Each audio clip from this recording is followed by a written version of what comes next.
Hello guys! Yan. Nandito ngayon tayo sa Venetian Hotel dito sa Macau. Tignan nyo yung after checkout. Alright, ito yung room. Actually, maganda to na binablog ko din kasi yung after checkout. Nakita nyo, no? So, ito yung mga tuwalya. Tapos yung CR. Laki.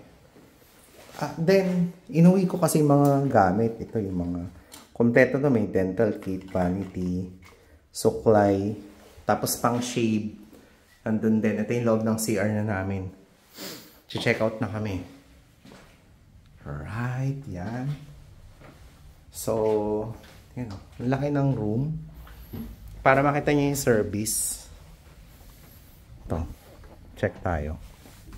Dana. Ginamit namin to. Yung mga unan. Ayan. Na-itsura ng room namin.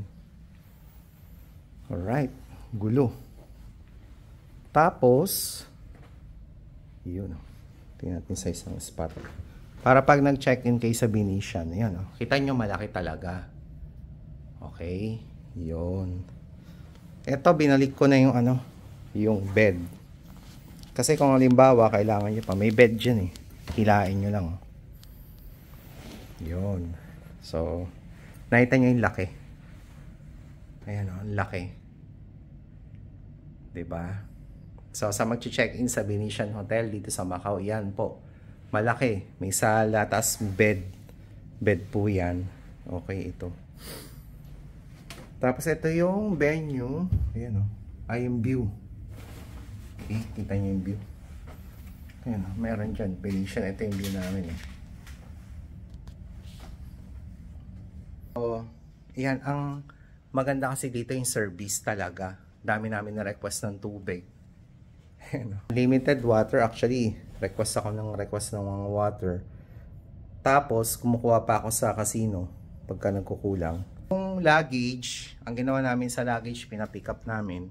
Tapos, bibigyan ka na ng luggage ticket para kung halimbawa, pauwi ka na ng international, meron silang service sa Macau International Airport.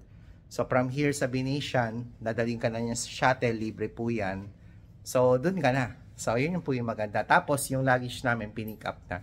Kaya wala na kaming dala, tapos mamamasyal pa kami. So, dito po sa Macau. Yun. So, yan po yung mga tips kapag ka nandito ka sa Venetian. Best service po siya. Kaya, highly recommended yan. Okay. So, chinek namin kung may mga ano pa. Alright. So, see you guys. So, hanggang sa sunod po ulit. Alright. Bye-bye.